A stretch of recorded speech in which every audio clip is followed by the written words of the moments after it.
Harriet Jones, what is your favourite game? My favourite game is Fallout 3.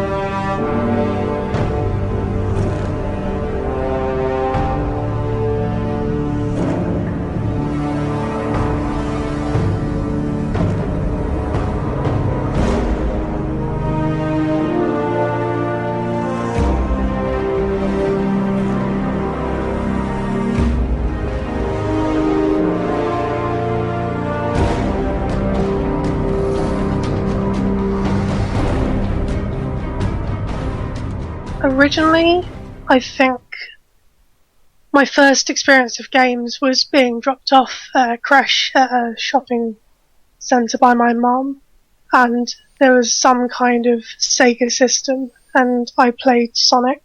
And I've never played Sonic since, but it was that situation. I was absolutely obsessed. Like what Sonic game were you playing at that time? Like, I have no idea. It must have been, God knows. Can't even work out how old I would have been. It was early. like It was all 2D and 2D must all surely run the Sega Mega Drive time, so anywhere between Sonic 1 and 3, somewhere within that ballpark, anyways. Um, something like that, yeah. yeah, I mean, further down the line, like, what was the first time games like became part of home life? Let's say, if you Well, my get me. first console, I did particularly well in my exams to get into secondary school or high school, and I was rewarded with a PlayStation. And I saved up for God knows how long, and bought Final Fantasy VIII, and I was absolutely in love. So further down the line, after the PlayStation 1, like what was your kind of gaming life like then, post PlayStation 1? It was fairly limited. I mean, I've done consoles out of sort of chronological order. So I remember doing my GCSEs, and after exams we'd all come back to mine and play on the N64 and play GoldenEye. Like, And then around the same sort of time, a friend of mine had a GameCube and introduced me to Eternal Darkness. And I loved it so much I went out and bought my own GameCube, and it's the only game I have. That was the only game you got for your GameCube. Yeah. Oh wow! Well, I can honestly attest to that with my DS and Nintendogs. So, you know, um, like what was that like for you then? The GameCube era. It was more, well, I mean, I limited myself because I had other consoles, and frankly, funding my Final Fantasy obsession took most of it. But Eternal Darkness, it was, I don't know, it was around the same time I was playing a lot of Silent Hill, and it was different and it was historical. And that is the main thing that follows me throughout gaming, is I'm a massive history nerd, and I love alternate history. And so something like Eternal Darkness that completely messes with pockets of history was really interesting. Especially when it's a game that very much breaks the fourth wall every so often as well. Yeah. Like, how did you find that element? Especially considering like there's games that have really done it very well. Like for me, Metal Gear sticks out in mind, but Eternal Darkness is certainly another game that does it very well. How do you mean? Like I know that there was glitches in that game that made you think like the GameCube was crashing or something. I kind of. Oh, yeah, that kind of thing. Yeah. The sanity effects. Yes. I found them amazing, frankly. This is back when I still had one of the big CRT TVs. So things like the mute function coming up, and I was like, oh no, the TV's broken, and it really wasn't. Or a fly would go across the screen, or you'd walk into a room and your head would fall off, or you'd start sinking into the ground. It was very different. I can only imagine, especially playing something like Eternal Darkness.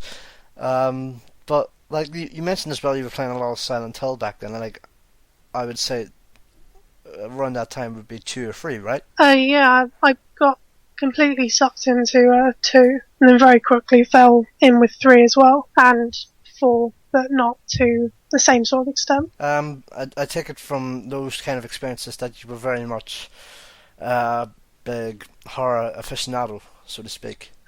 Sort of. It's weird because I'm not very good with anything scary. I jump at everything.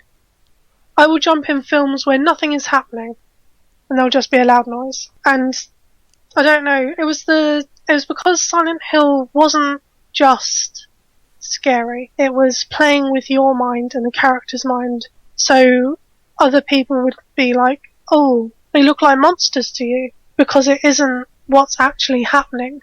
It appears at least that it's all in the mind of the character. Is there anything horror related, so to speak, that you've played recently that kind of sticks out for you? I think for most people it would be PT, but I don't know if you have a PS4 at all. No, I don't, which is a huge annoyance in my life because there's so many things I want to play. I haven't really played anything horror in a long, long time.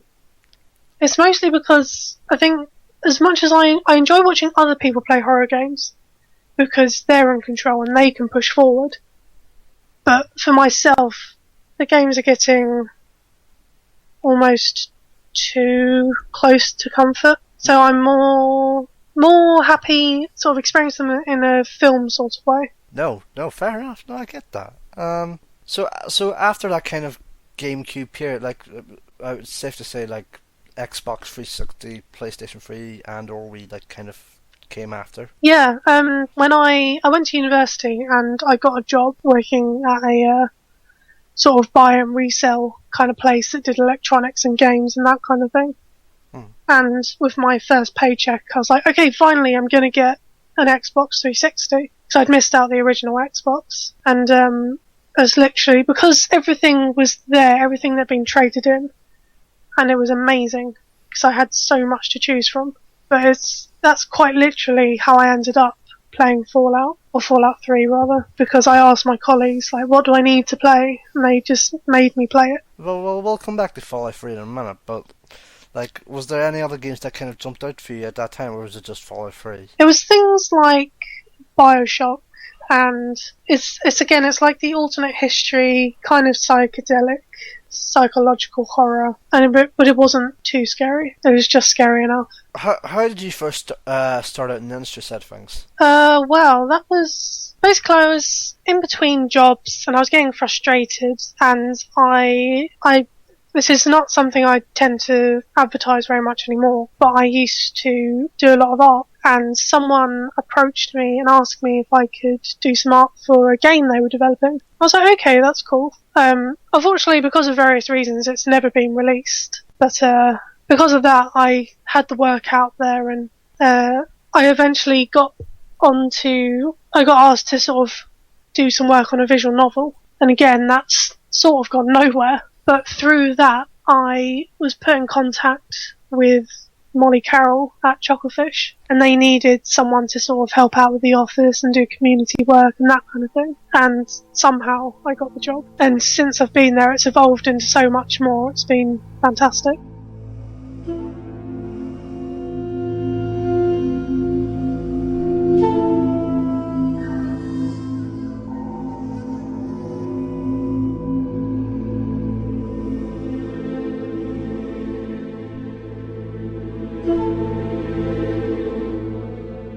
Let's get into your favourite game, Fallout 3. So, like, before Fallout 3, like, did you have, like, any Fallout or Bethesda experience, like, before Fallout 3? No, I think, if I remember correctly, at the time, Bethesda was completely unknown to me. I mean, back then, I just played games. I wasn't super into what studios were doing them, and I didn't know who was good and who was bad.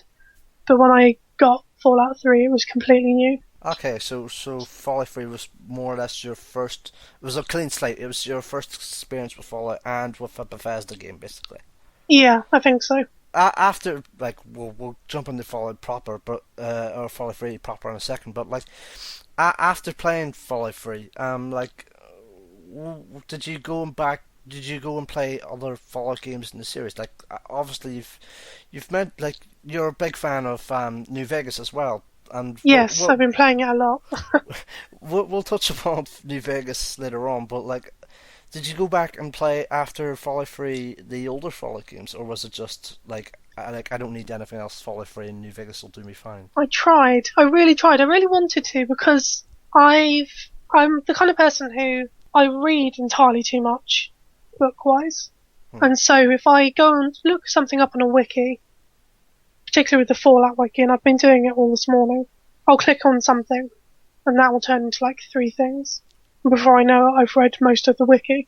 And I've read so much about the previous games that I just had to play them. But it's kind of, they're clunky, and I had this problem with Final Fantasy VII. I couldn't get my head past the graphics.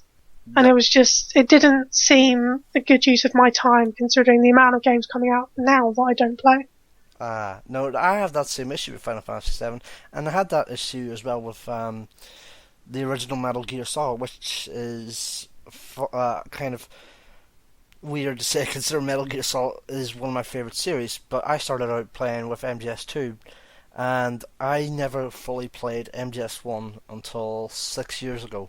And this is going to be a story you'll hear a lot more from me throughout the season. But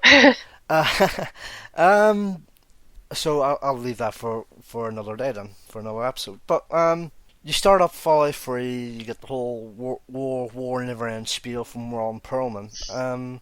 Like, what was that like for you? Like, just seeing that for the first time, like as you're getting introduced into the world of Fallout and the whole no pun intended, fallout from the whole nuclear war all happening. It was kind of fantastic because how it starts, you're a baby and you think everything's great. You live in a vault, but that's it. And obviously there's Butch, and he's being a bit of a dick, and you kind of deal with teenage drama, and you take your tests, and then your dad goes. And I love Liam Neeson, so that was just an extra amazing element for me. So I was like, no, I must follow Dad, he's amazing. And when you first step out and everything is decimated, but there's still life, I couldn't quite wrap my head around it. I'm like going to Megaton, and there's people who've made their lives despite everything that's happened. And they all had their own stories and intricacies. It just completely sucked me in. Talk of your experience of creating your brand new character, because how did you how did your character come out, basically, if you can remember, first time anyways? I take the same sort of approach with any time I can create a character, because I do the same in Dragon Age, and I will try and model them as much on myself as possible, because it's a rare time when I can do something like that, so I'll make the most of it. So the moment I can, I'll find some glasses, because I wear glasses, and I'll make their stats so they won't be particularly strong or fast, but they can talk the way out of a situation quite easily. So basically a talkative character, or yeah, that resembles you. Okay, well, that's more or less me with, well, most games. There's certain games that I won't create myself on, like Mass Effect. That will always be femship for me. Otherwise, I'll try and create as much as I can around me. But for games like Mass Effect, always femship. Always femship. I did love Mass Effect for the amount of options you had. Yeah. Is there anything where I can sort of self-insert into a world I absolutely love? Like growing up in the vault, like you said, you were following your dad around, like crawling, like from A to B in that little room, from your little pen through to the other side of the room, and then there was your birthday, you're given your first Pip-Boy, and then you have to take the goat with Butch and the tunnel snakes all hanging around outside, because, hey, tunnel snakes rule. Tunnel snakes do rule. Tunnel snakes rule.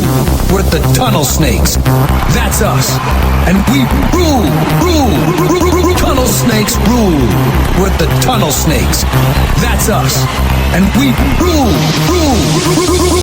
Did you take your goat test, or did you skip it? And if you took it, like, what were your results? I do remember taking it, and I can't remember the exact results because this was quite a long time ago that I first played it.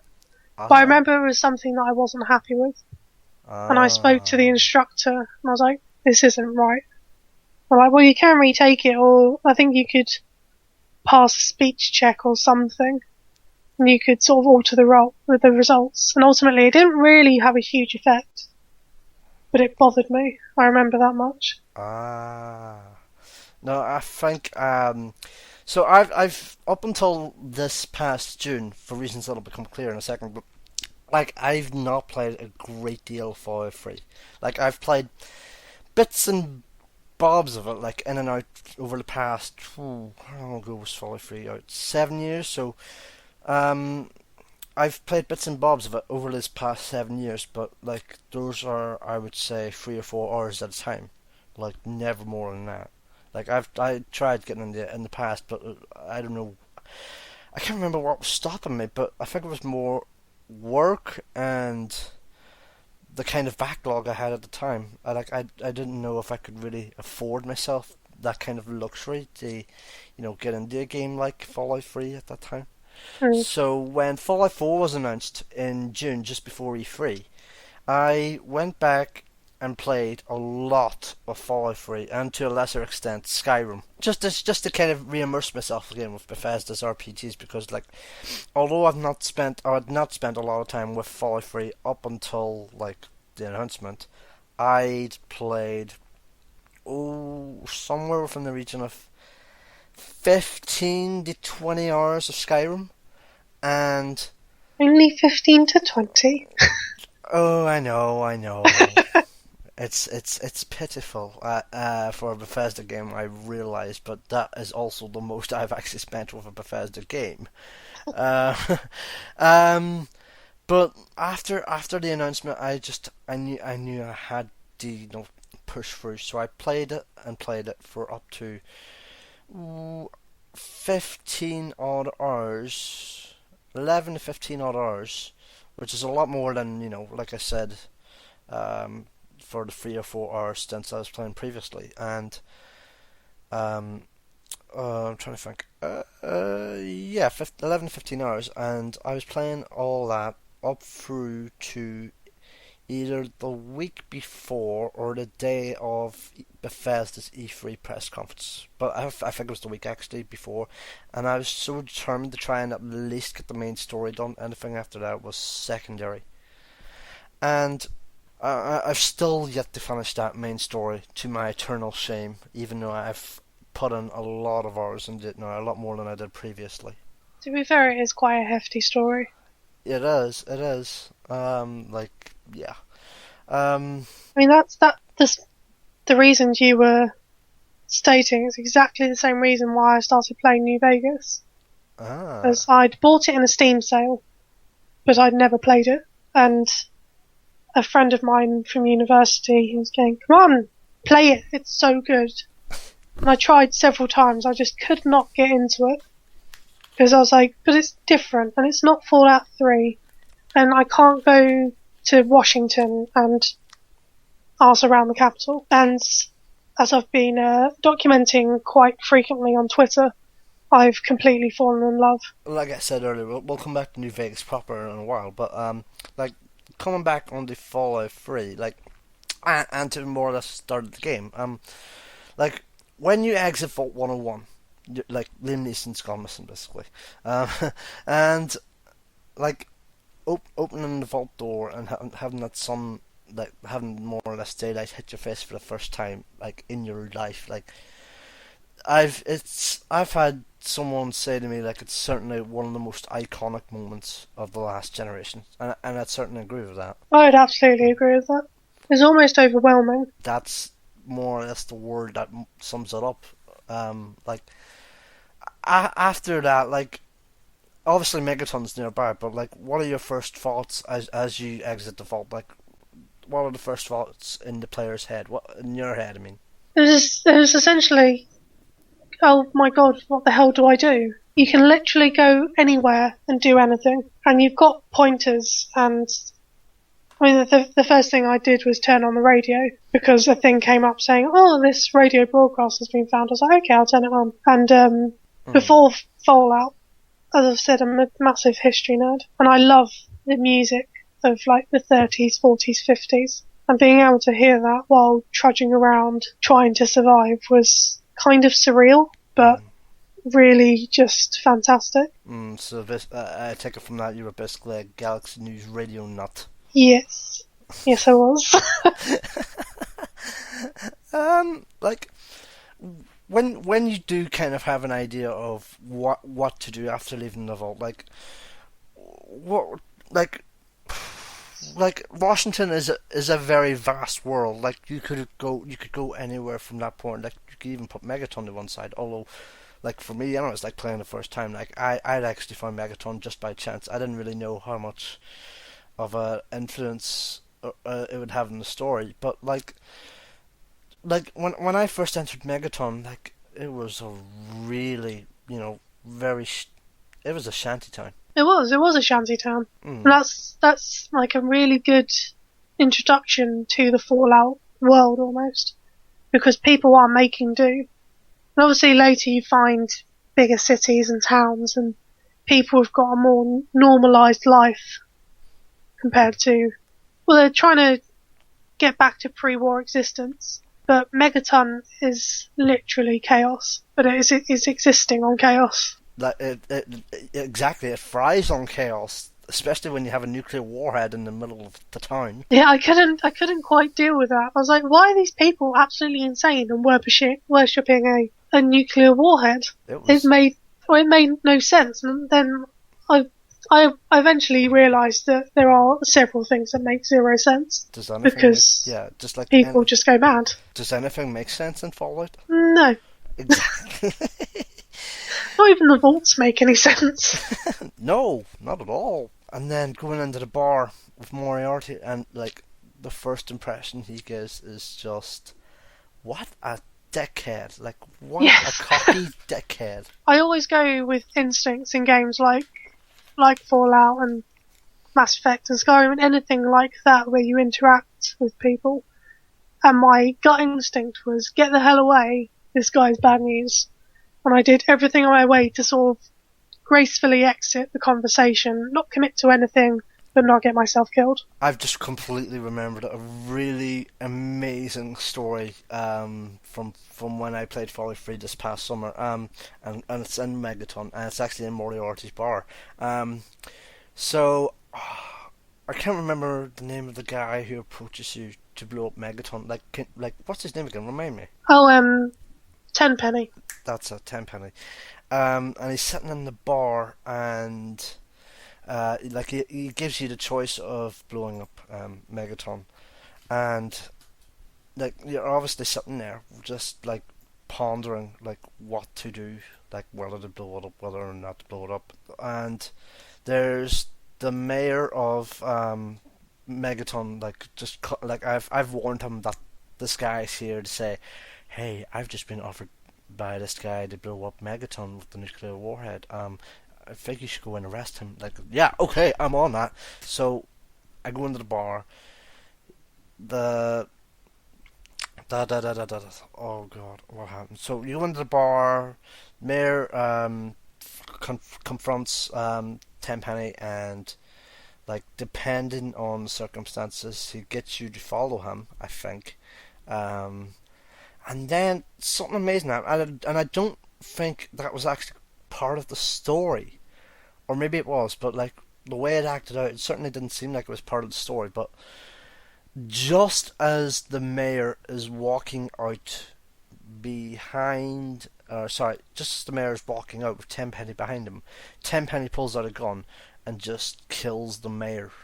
I can't remember if it was if that was already part of the story, if that was going to happen anyways, but it was. I was amazed just at that happening. Obviously, all hell breaks loose, and you have to kill him right then and there. But just that happening just caught me out, and like I think the underlying tone of that is that expect everything in Fallout 3, including all the surprises, essentially. But anyways, the all-important question, did you blow up Megaton? No. I go out of my way to help people in these games. I don't know why, because it's not particularly something I do personally.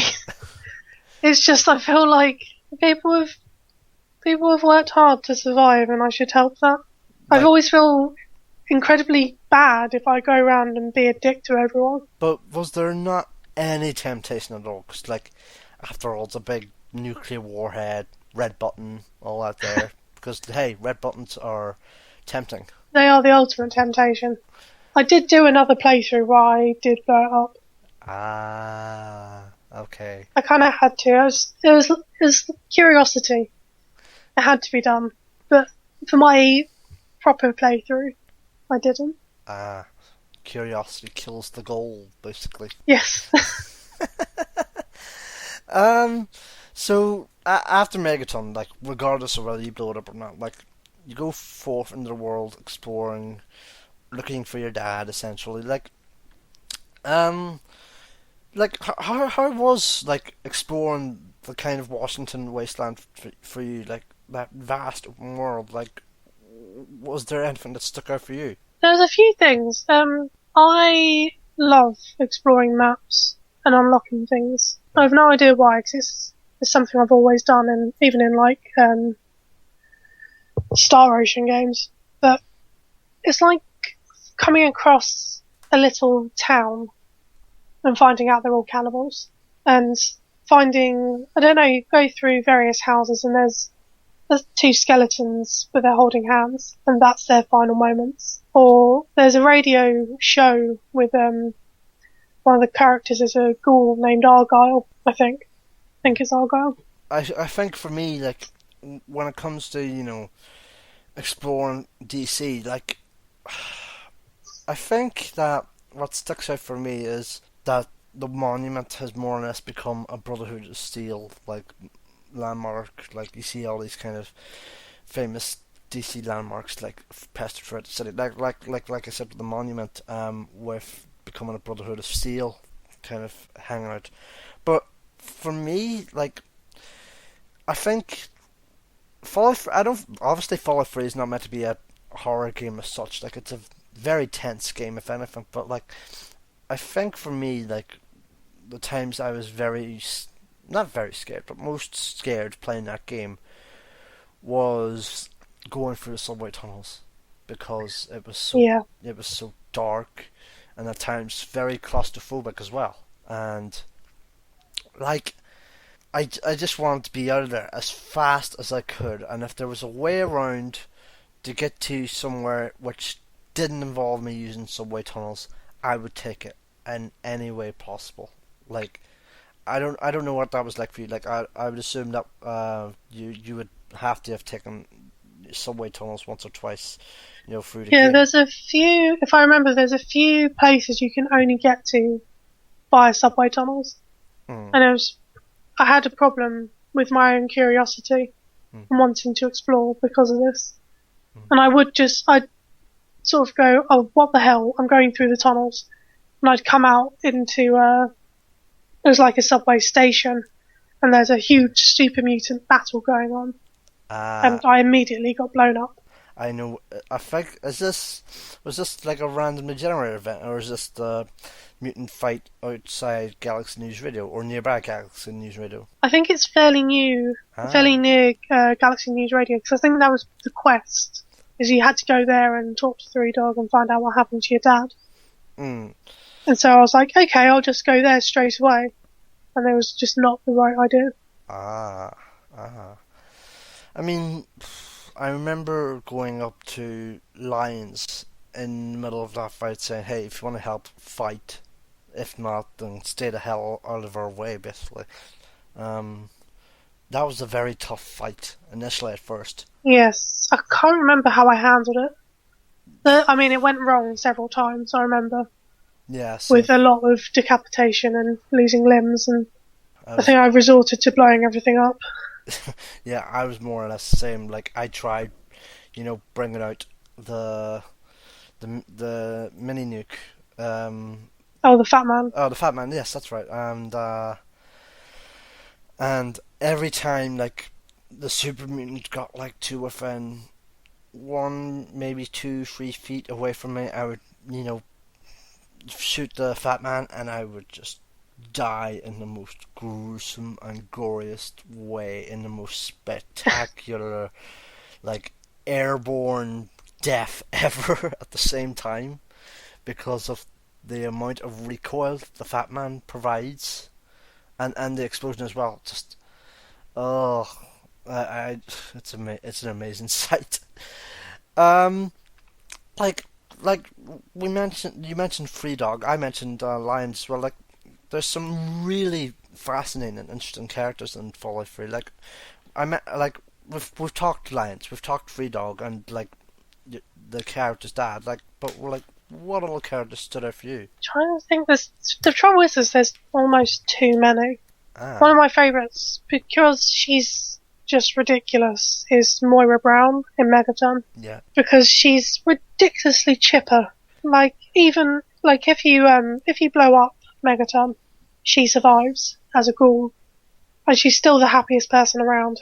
She doesn't care that you destroyed her home. She's like, okay, carry on, let's help each other. Blimey. She's not a ghoul when you start out. She's just like a full-on human, and then when you blow up Megaton, she becomes a ghoul. Oh. Yes. That's. I've never really I've never gone back to Megaton after I've blown it up. I really need to see how that would pan out. On an alternate save file, anyways, because I don't want to fuck up the file I have now, just in case I do go back to that before Fallout 4. But I digress. Like, is there any others that kind of stand out for you in terms of characters in the game, anyways? The kids in I think the place is called Little Lamplight. Yeah, that's right. Yeah, I remember them. They're so irritating. Oh god, they are. Because they're like, okay, you need to do this, but we still won't let you through to the vault. And, oh, you need to do this, and you have to go rescue someone from some slavers. Like, I'm doing errands for children, but some of them are kind of nice. There's a few key characters who've got the positions of power, and they're annoying. But then you'll be walking around, and a little girl will just start talking to you. It's like, okay, this is really surreal that even kids are somehow getting by on their own because there's no adults, because they kick adults out and they've got their own society, and it's almost bizarre. It's almost bizarre, yeah, but like it works a lot better than any adult run like civilization in that world. Yeah, it works really effectively. Effectively the most in that world, honest, which is very surprising considering, again, they are kids. So that is very like an interesting experience, especially one to consider. Yeah, really interesting that. One other thing like involves kids, although perhaps in the most creepiest way possible, is the stuff that's in relation to Vault 112. Oh, Tranquility Lane. Tranquility Lane. Yeah, yes. That is just straight up creepy. Yes. The main guy, Dr. Braun, I think, or Brown. Yeah. He was going to be another of my memorable characters. He's absolutely mad. He was incredibly smart, so Vault-Tec gave him his own vault to do experiments in. And he got bored with the simulations, so he created more situations, killed everyone, wiped their memories, started again. That's how you end up in Tranquility Lane. When I went into Tranquility Lane, like, okay, like I know this simulation, but hey, it actually isn't too bad. But it's only when you go about asking for where your dad is, because he's obviously somewhere in there, or something to that extent. Anyways, like when you go around asking where your dad is, and then when you come up to this little girl, and she speaks normally like a little girl, like she's very high pitched, but like speaks like a little girl, and then it just suddenly changes to, a full grown adult male voice, and I'm like, what the fuck? That weirded me out so much. Oh god! Like I was like, what the fuck? It weirded you out. It just completely caught me by. Oh, just thinking about it now. Just it gives me creep. Yeah, it gives me the creeps just thinking about it. I was really enjoying the simulation up until then, because it was like, oh, this is what pre-war was like, and everyone's quite pleasant. And then she was a bit creepy anyway. And then, like you said, when she switches to her man voice, it's just a whole new level of creepy. I think that was the first time, like, I was genuinely, like, not full blown terrified, but like fully creeped out by something so creepy. Since I think safe to say Metal Gear Solid 2, with everything that happens towards the end of that game. But like Tranquility Lane and that little girl, oh my god, that's like the one thing that sticks out for me. It's almost like that's the moment when you realise something is actually wrong. Yes, exactly. Like as if something is not what it should be. For Tranquility Lane, like, and the end game is like you can either start the war with the Chinese, or oh god, what was the other option you could do with Tranquility Lane, or to bring that to an end? Like it was just kill There's everyone. there's a hidden. You can kill everyone. Mm, You can get the Chinese to invade, and I think that's the fail-safe option. So you can trigger that. The thing is, if you personally go round with the little slasher mask mm, and kill everyone, the doctor guy, he can wipe everything and restart. mm. So actually, you're not helping anyone. You can still get out of there, and you can still get your dad out and carry on, but you've still left everyone. Or there's a fail-safe, and there's a woman called Old Lady Dithers, and she's the only one who's aware in the simulation of the people he's put in, and everyone thinks she's a little bit crazy. And she goes, oh, if you look properly, look in this house, there's a way to stop this. And you're like, oh, okay, I'll go investigate. And you have to click on objects in a certain pattern that mimics the music that's being played, and it brings out a panel, and that's where you can get the failsafe, kill everyone there apart from you and your dad. But the doctor, he has his own set of failsafes, so he will be there on his own forever. I was like, that's fitting. That will do. I feel okay again. Like I think for me, I think I got the Chinese just to come on, so I think that was the failsafe, wasn't it? Yeah, I think so, yeah. Yeah, so that's what I did. I got the Chinese and like as well as Tranquility Lane, like and earlier in the game with Megaton, like what were the standout quests in that game for you that kind of stood out? I think it's the ones when you're in DC. Like there's the Lincoln Memorial has been taken over, and I can't remember if it's slavers or just another group. But you have to sort of blag your way in, and you can steal a couple of things that are relevant to another quest. But I was treating DC almost like a sightseeing tour because I'd never been.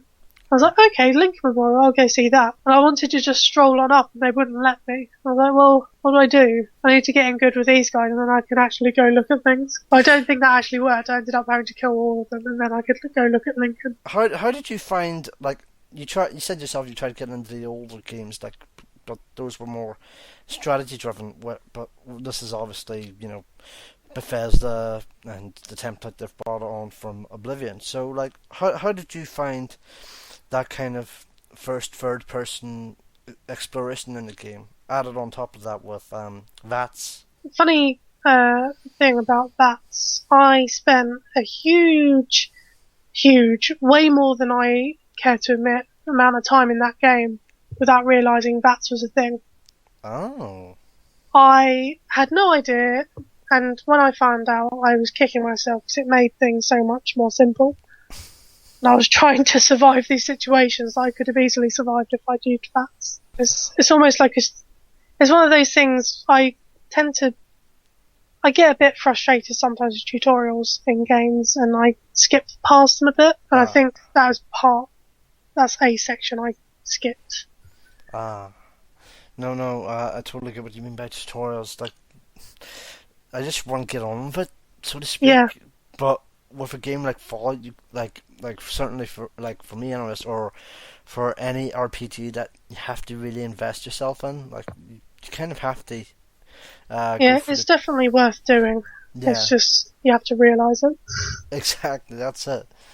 After you finish the game, like when you end Fallout 3, like with the ending and all, because like even though I've not finished, I do know what happened. So, who did you send in the kind of end the game with? Like, you had the choice of either you or lions at the end of the Yeah. game to send in. I went in myself. You're a more of a pacifist player, so that's right. You're more of a help out, so Yeah. I could see It that. seemed like a fitting end. When you mentioned what you mentioned earlier, that certainly seems like it. After did you play the game before or after Broken Steel? Because like before Broken Steel, the game just ended there, whereas after you could keep on playing. Yeah, because I picked up in 2009, so I think I got like the Ultimate Edition or whatever it was called. I had all the DLC available to me. So you would have been playing it after Broken Steel, anyways. Yeah.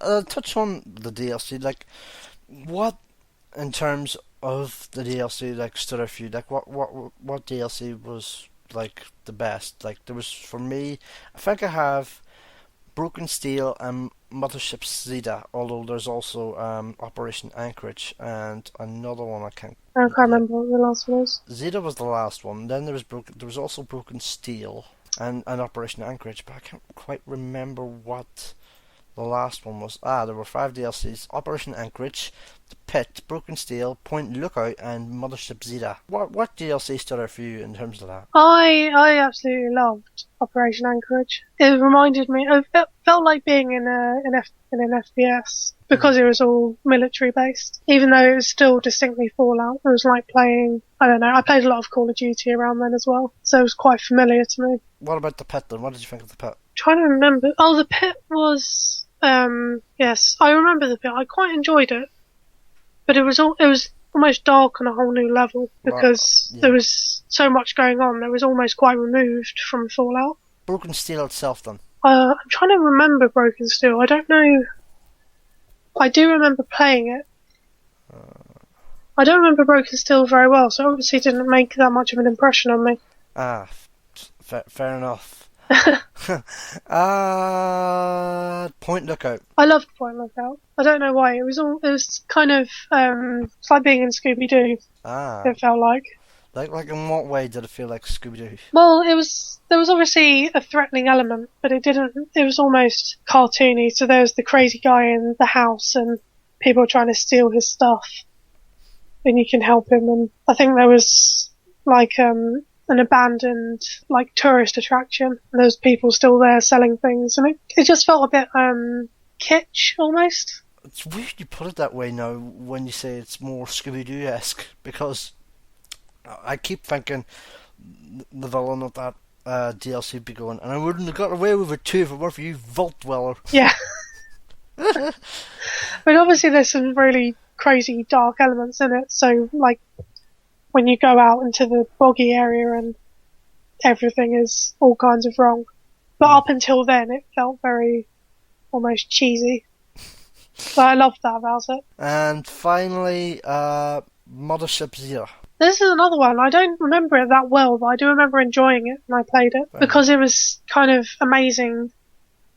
I mean, it's like you start Fallout and everything is destroyed, and suddenly, I don't know, you're in space and looking down, and everything's shiny and new and working. It's just almost like a parallel. I've yet to play actually any of the DLC now that I've thought about it. But it is fun. It is, like, I've heard definitely it's fun. I should really play at least Broken Steel when I do actually finish the game at some point, hopefully before Fallout 4. So what else do you like about Fallout 3 that we've not touched upon yet? I think we've covered like most of the elements. There's too much. To be honest, this is the one thing I really love about Fallout. There's too much to mention in any one sitting. Because every single time you'll go, oh, I should have mentioned this. Or this one weird place I found that's not marked. There's just so much to find. You don't have to be directed. You can just wander around and find things. Yeah, I mean, like, you can just completely wander yourself around DC for hours and hours and hours on end. And it's immense, like, how much you can do without even, touching the story for hours and hours and hours on end, just exploring that world. I think my favourite... I don't know if it's because you start in a vault, but I'm always drawn back to vaults. I don't know why. I'm just so curious to see what other vaults were doing, and it's really a good thing. I had that curiosity myself as well. Like for about obviously there's Vault 112, Tranquility Lane, but like it's Vault 101 that really stands out when you go back to that. And and there's been the rebellion, and you're called back because the Overseer's basically lost it. So. Yeah, he's lost it, and his daughter's taken over, or has started a rebellion, and she calls you back, and she wants you to help, and you can help, or you can hinder. I would assume you would have helped out, right? Obviously. That was a very interesting. That was perhaps my favourite quest in the game. Actually, going back, but then again, I'm more of a sentimental person anyway, so maybe that was kind of why. What didn't you like about it? I think really the main annoyance I had with it is not anything to do with the game itself, apart from like a few bugs of quests, but I could get around that. It's the dead-eyed look of everyone you talk to. Yeah. And that's a purely graphical thing, but I can get past it because I have done with other games. It's just, I know it's the limitations of the time it was made, and obviously I'm very excited for Fallout 4 because hopefully it will meet my expectations a bit more. But everyone looked a little bit dead in the eyes, and some of there wasn't enough sort of leeway with what you could say to people. It was quite scripted. I mean, it was very open world, and you could do anything you wanted, but some aspects were very scripted. Yeah, I could definitely see that. Like, it was just like, I found the look in their eyes just really hindered what was. It was a big, not a big hindrance, but like, it ruined the illusion, so to speak, within that world. Yeah. Like almost everything was fine until you spoke to people. I'm trying to think of what I didn't like about Fallout 4, or Fallout 3 even. Oh, I'm getting too far ahead of myself. Like, I think as well, there's such a difficulty spike as well in that game. Like, I don't know if that's something you encountered, but like it can go up and down like a yo-yo for me. But maybe that's to do with the whole, like, there's not a great deal of resources within that world anyways, and I'm not the best of players when it comes to keeping stuff, let's say, because I'm very, I can't quite think of the term, but I'm very I use a lot of my stuff rather quickly, let's say, or I use it to the full extent. Like, if there's something like 7 shots in one of my rifles, like 7 bullets, and there's this mutant, or not so much a super mutant, but more of a mid-level mutant, and I will do everything in my power to try and kill him in case he kills me, because like at that point I'll probably have some like 3/4 of my health gone with only a quarter left, and I will do everything in my power to kind of kill him and one of his 2 friends as well. So I'm not the best at keeping a lot of the stuff I gather in that world, and maybe that's why there is such a difficulty spike for me. Maybe. I don't personally have that kind of problem, but I do tend to hoard, which gets annoying obviously when I go over my inventory limit. I never, in that sort of situation, so if there's, like you said, a couple of super mutants, if I've only got a little bit of health and a few bullets, I will absolutely turn around and peg it in the opposite direction, and then come back later. So I couldn't deal with having no defense at all. So I'd rather keep those 7 bullets. I can honestly see what you mean, but at the same time, I'm someone who likes to try and face them head on, even if that means I'm going to be using a lot of stuff to try and kill them. I think that's actually one of another great things of Fallout 3. It adapts to different playstyles, animals. Yeah, you're quite free to play how it suits you. And I think that's probably why it's been quite popular. And obviously with the announcement of 4, there was a lot of people excited. So it's definitely made an impression on people.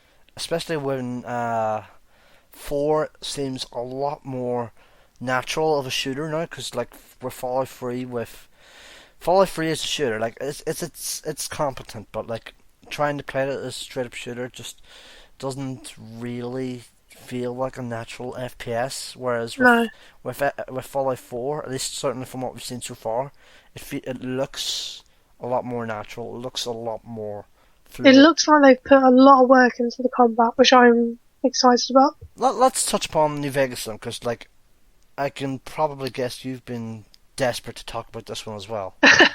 Like you mentioned how you got into New Vegas, but like when Fallout 4 was announced earlier this year, like I bought out from my shed, because like in the shed that's here behind my house, like I have a container of games from last generation, and I had to pull out New Vegas and Skyrim out of the small like box that I have for the small container of games that I have in that shed to bring them into the house to play Fallout, New Vegas, Skyrim, and Fallout 3 was already on my Xbox 360 through digital copy, so I didn't really need to do anything on that front. But whereas I've played Fallout 3 for multiple hours, be it combined, plus the 11 to 15 hour stint I talked about during or before E3, to my absolute eternal shame, I bought Fallout New Vegas for Christmas a few years ago for 20 quid. I think it was actually a few months after it came out. And I only ever played, and I'm quite ashamed to say this, only 10 minutes. Yep. And I had the same problem. yeah, just I need to play more of that game. I absolutely have to play more of that game.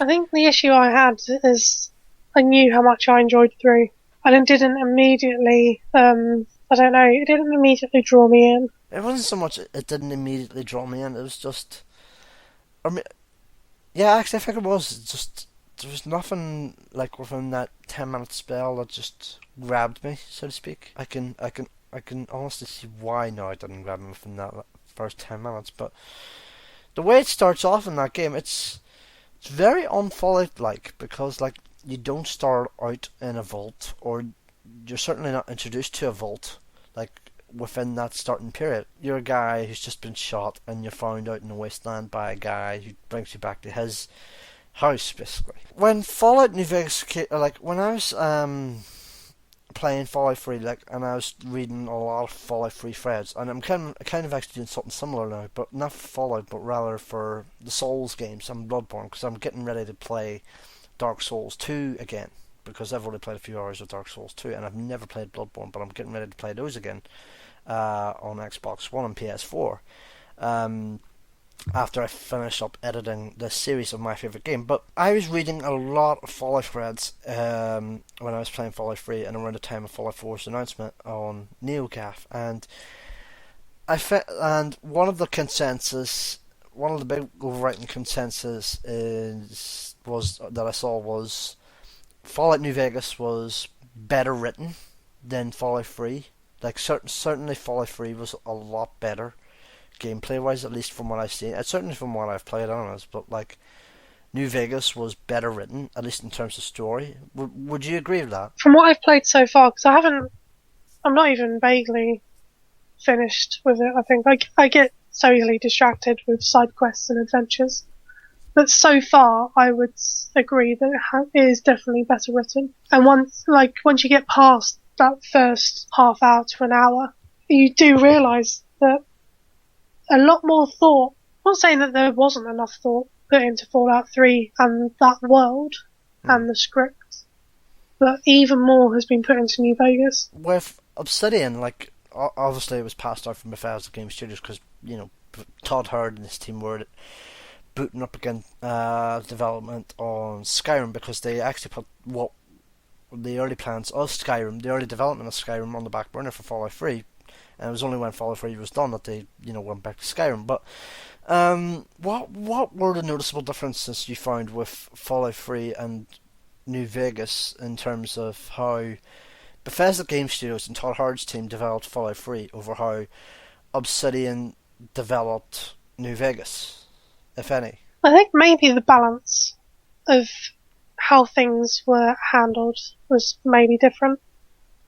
Because the combat feels very similar, which is fine because I didn't really mind it. But the people seem more fleshed out. There's more life and backstory to them. There's certainly a lot more, at least again from what I've seen, because like I said, I've only put in 10 minutes, but like there certainly seems a lot more of a fleshed out lore to New Vegas than Fallout 3, and I'm not saying there isn't any lore in Fallout 3, because of course there is. Like there's plenty of it in there, and there's certainly times in that game where it's believable. But New Vegas, like, I think one of Obsidian's biggest like good points is that it can really do story well. Like it really knows how to do story and lore very well. But at the same time, though, like although you could argue like Bethesda like made a better gameplay, like sorry, I don't know what I'm saying now. Basically, essentially, while Obsidian had the lore and story all nailed down in New Vegas, like gameplay wise, at least initially, it was not the best. At least at the start, anyways. I think the start for Fallout 3 is a lot stronger because you're skipping forward in aspects of your life and then you're making this big dramatic exit into the world and starting a whole new life. Whereas with New Vegas, you have you have a backstory but you don't know it. And it does allow you to maybe sort of fill in the gaps yourself until they can be filled in for you. But it felt empty, and that's what stopped me initially from getting into it. I think I really need to play New Vegas soon. I really need to get back in there, because like I said, I've not played it a lot more than 10 minutes, and even then I've not played it since that 10-minute period 5 years ago. I would really recommend it. I've been spamming Twitter with screenshots, so I think I need to look at your tweets, because at least that way it'll give me incentive. But at the same time, I really want to play Miyazaki games. I'm biding my time until Falls out, and then I'll be dead to the world. How have you found Fallout Shelter, by the way? I just completely dawned on me that Fallout Shelter is a thing again. Like, yes, I was furious for a very long time because it came out on iOS first, and I'm all on Android. And it was like 2 or 3 months almost. And I was like, is it out yet? Can I play it? I really want to play it. I need to be doing something Fallout. And then I played it, and I like those sort of management kind of games. They're very addictive. And I've played it for a very long time, but it's got to the point now where everything sort of runs itself, and I can send people out and they'll be gone for a few days and they'll be fine. And I've lost interest. It's made me very sad because I'd love, as you can tell, I love anything Fallout. I'm not sure it's something I'd go back to. No, fair enough. I can totally get it. It's a massive time sink. Yes, it's a huge time sink. Like, I'm kind of reluctant to ask this because it might seem rude, but how much have you put into Fallout Shelter? Oh god, too much time. I started again several times because everything kept going really wrong. Like everything would be great, and then suddenly everyone was dead. So I was like, okay, I'm doing something wrong here. I've probably put in, I don't know, maybe a couple of days worth of hours. Ooh. Well, put it this way, at least they're not Molly. She's put in like so many hours in the Morrowind. It's unspeakable. Or, well, you can probably listen to her episode again and see what she said. I can't... Molly's like she's my partner with my fandom of Fallout. Everyone else in the office are like, oh no, it looks terrible. It's just another Fallout. And Molly and I were just like, I'm so happy.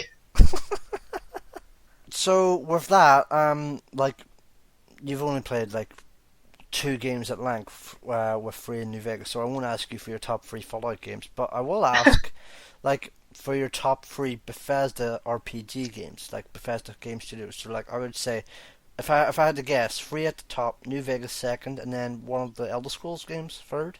Well, the thing is, I'm kind of new to Bethesda almost, which Ah, is weird considering the kind of games they make are the kind of games I love. And ah. I don't know, I've played Fallout 3 and Skyrim and not New Vegas obviously, but, and Fallout Shelter. So that's kind of it. I'm looking at what else. Oh no, I've played Brink. I liked Brink. Well, we can leave out Brink because that. What I mean is like the kind They're of RPG games. Yeah, yeah, so it'd yeah. only be Fallout 3 and Skyrim that I've played by them. Ah, I'm messing up your system. well, systems are made to be messed with, so it's fine.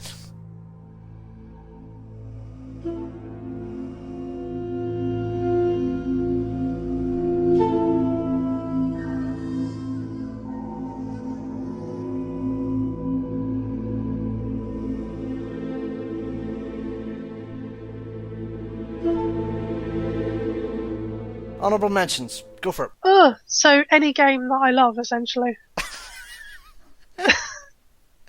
You mentioned Mass Effect. Let's start there. Oh, Mass Effect and Dragon Age, I'm huge fans of. For very different reasons. Purely for sci-fi immersion and then fantasy immersion. I love the Assassin's Creed series up to a point. Anything related to Ezio and Altair, I'm fine with. Past that, I'm generally not okay with it. No, I mean, like, I think for me, like, Assassin's Creed is basically dead to me now at this point because, like, one was not the best game, but there was a good foundation like laid there. Two was great. Two was amazing, Two was amazing. but after that, it was just. I didn't really feel Brotherhood. I didn't really feel Revelations. Three was the biggest disappointment ever. Yes. But Black Flag was quite an impressive turnaround considering I said to myself, right, that's it. Like, I know I have all these reasons, like at least I have one reason or another to be interested in this Assassin's Creed game. I had absolutely nothing for Black Flag, only other than it's a brand new game, or rather it's a launch game for a brand new next gen, new next gen systems, and I got my copy the day the PS4 came out. I remember getting it a few hours before I actually got my PS4 from Amazon because I had to go into town to get my copy. And I remember sitting down and playing it and just thinking, you know what, this is actually quite good. This is the best Assassin's Creed game since 2. So after 4, I went into Unity with a bit more optimism because like this was going to be the first proper next gen Assassin's Creed because 4 was cross-gen. No, completely disappointing in every single way, and I've yet to play Rogue because I have a copy. I haven't played anything past Black Flag. I got into Assassin's Creed for wildly different reasons because my degree, part of it was studying the Crusades. Mm-hmm. And so obviously the Assassin's Creed game is set around that time. So I was like, okay, I can be a history nerd and play games. And then the new Assassin's Creed with Ezio came along, and my family history is back in Italy, and I love the Renaissance. So again, I was interested in the setting. I didn't like 3 at all. Black Flag I was more okay with, but I still didn't enjoy it because I can't sail ships in games. 3 was the biggest disappointment for me. Like, I was so excited for that game. Like probably the most excited I've been for an Assassin's Creed game ever. Because I was really, really hopeful. I was incredibly hopeful. Yeah, because like there was the end of Desmond's story. There was a brand new main character because they've retired Ezio and Altair now, and there was the American Revolution. Oh my God, the American Revolution! I was so excited that we were finally going to get that. Cause like I remember that being, one of the most requested settings for an Assassin's Creed game, along with Japan. I was really surprised actually because there was a very distinct pattern with the games, and they were jumping forward in history, not back. They went back a generation after 3 with Black Flag, and I understand why, because Black Flag was a better game. And I mean, it's the setting. I'm going to anger a lot of people, I'm sure, but I'm not that into American history. It's because it's not there. It's a new country, and not a lot has happened. I mean, a lot has happened, but not a lot has happened, and it's almost too modern for my interest. You mentioned as well Mass Effect and Dragon Age. Like, what? And I've had numerous conversations so far recording this season, like about Mass Effect, like how much that means, like on a significant level, and I can certainly attest to that because, like, you know, I love Mass Effect. Well, who doesn't? But like, I think I've more or less said to people and vice versa that characters and the story and the lore of that series is just amazing. But at the same time, I've talked at length about Mass Effect along with other folks. So, like, what about Dragon Age? What sticks out for you in terms of that series? It's just so damn dramatic. It's literally an epic scale. So with Origins, you've got all this drama going on with the king's died and there's got to be a replacement, but Alistair doesn't want to be king because he's too busy whining about it. This is coming from someone who loves Alistair. And then obviously you're having nightmares and you can't ignore the fact you're a Grey Warden. You've got a higher calling and there's a huge battle, and then you have to make the choice of, do you try and save yourself or save Alistair, because I romanced him, and make a deal with Morrigan? Because Morrigan, she warmed on me very slowly because she was such a bitch about everything. And I kind of love her for it, but she was a bitch. And so I was like, well, I kind of don't want to help you and give you a crazy demon child, but I also want to be queen. So I did it. Temptation and fate, Yeah. and all that. So there. really, I killed a dragon and became queen, so you can't really go wrong with that. What were your feelings after Origins from Dragon Age 2 into Dragon Age 2? Because I remember when when I played Origins on PS3, I was just like, ugh, I can't play this, like, because the console version was just so bad. Like, people, like, whenever I say I want to play Origins again, but I can't play it on PS3, after they tell me to play on PC. Whereas with Dragon Age 2, it felt a lot. I know people give a lot of shit to Dragon Age 2, but at the same time, I actually kind of liked what I've played of Dragon Age 2 on Xbox 360. I liked it. I played Origins and 2 on my Xbox before I sold it, and then I've rebought them both on PC. And I do enjoy 2. It's very different. I know a lot of people didn't like it, and the combat was different, and a lot of things changed. But I was fine with that. I mean, when you go back to Origins, it feels very clunky compared to Inquisition and 2. What about Inquisition? Again, Inquisition I really liked. I really enjoyed it. I mean, I would not stop talking about it for a very long time. Like I've played little bits of Inquisition. Oh, not little bits. Like, I've played actually a decent chunk of time of it. Not like, you know, a significant chunk of time, but like a decent amount of time in there. Like, I would say it's under 10 hours, but like I would say somewhere within the ballpark of 5-7 hours, something like that there, within that area. And Yeah. and people keep saying, get out of the hinterlands, get out of the hinterlands. I'm still in the hinterlands. Yeah, I heard about that as well. And like I was playing along. I was actually doing a stream like the night I stopped playing because like I remember the night I stopped playing because like, and I stopped for a reason because like I remember getting through that intro of the game, and it has those kind of spider-like creatures, and I'm a really bad arachnophobic, and I was like, no, make it stop. I actually had to like literally squeeze my hands, like just into the palm of my, like, squeeze my fingernails into the palm of my hand. That's how much I was just desperate, looking for the intro to stop. And then, like, a few hours after that, like, I was doing a quest or something, and then I saw one of those spider creatures just coming around the corner. I was like, nope, nope, nope, nope, nope, nope, nope, nope, I'm done, I'm done, nope, can't deal with this, can't deal with this, won't deal with this, nope, I'm done, sorry, That's fair enough. sorry, BioWare, I'm done.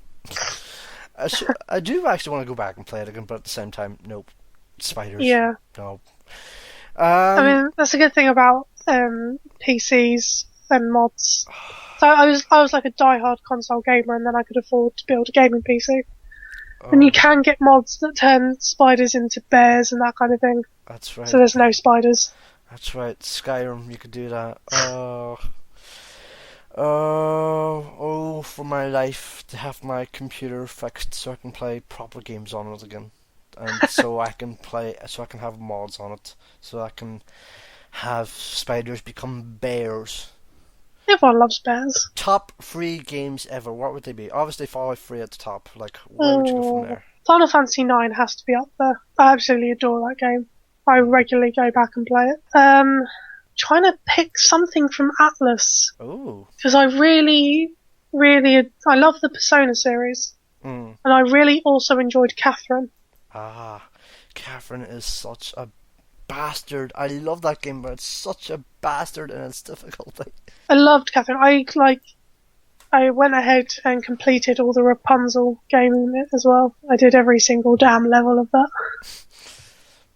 Ooh. Picking a top 3 is just the worst thing you can ask a gamer. It is the worst.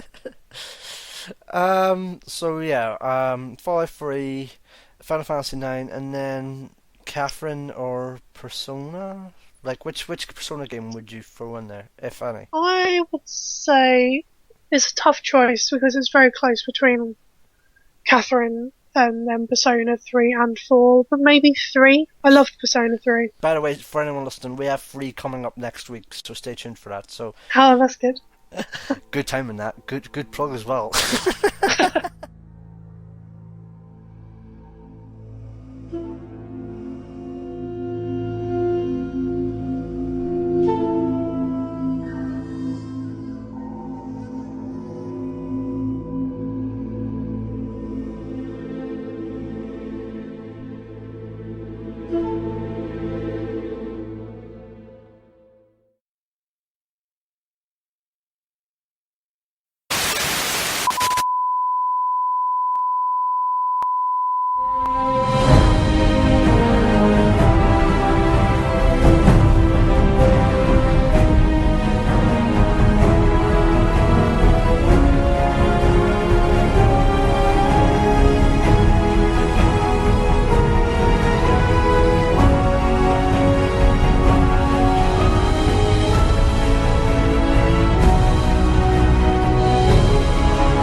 So with Fallout 4, like we touched upon, slight, oh well, not slight, but other elements like with like the kind of first person aspect of it, and like VATS is seemingly a lot more improved. And in fact, with Fallout 3, like with VATS, you had the time to plan out a strategic move.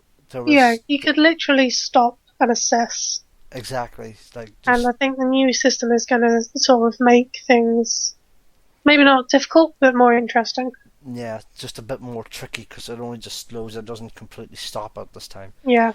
But as well as that, Boston. Like, what are your thoughts on exploring Boston? Because like DC is DC, but Boston is just seemingly crawling with like possibility, at least in terms of an open world, anyways. Back when I finished Fallout 3, I was desperate to learn anything, and there was talk about possible locations for Fallout 4, and Boston came up because It's where one of the major factions is based, I think. I think it's where the Enclave is based. And I know next to nothing about Boston, apart from that's where I'll be. And I almost don't want to learn anything. That's a very interesting way to look at it.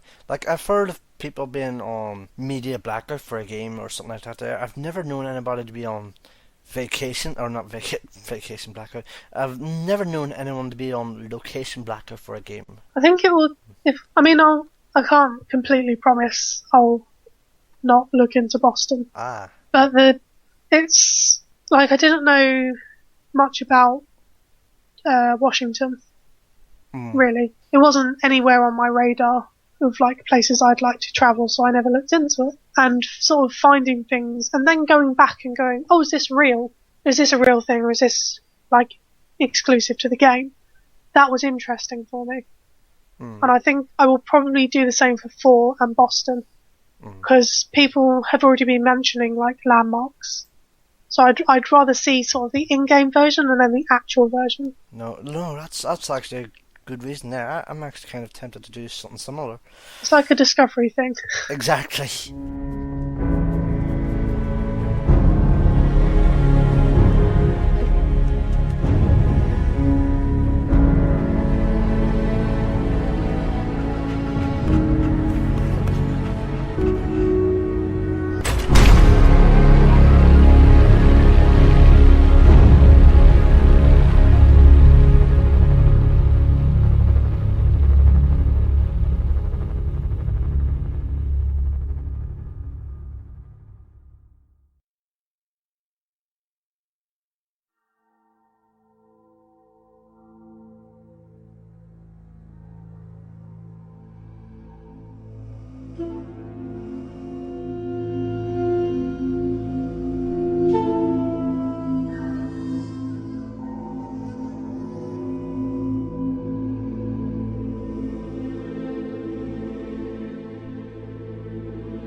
Well, I'm on Twitter as at HC_Jones, and then I'm all over the Starbound and Chucklefish Twitter accounts and Facebook and all of that. I love those dear hearts and gentle people who live in my hometown, because those dear hearts and gentle people will never ever let you down.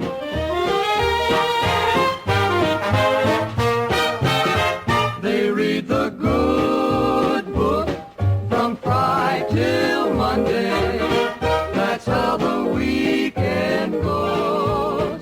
I've got a dream house I'll build there one day, with picket fence and rambling rose. I feel so welcome each time that I return, that my happy heart keeps laughing like a clown. Like a clown. I love those dear hearts and gentle people who live and love in my hometown. In my hometown. Those dear hearts and gentle people who live in my hometown.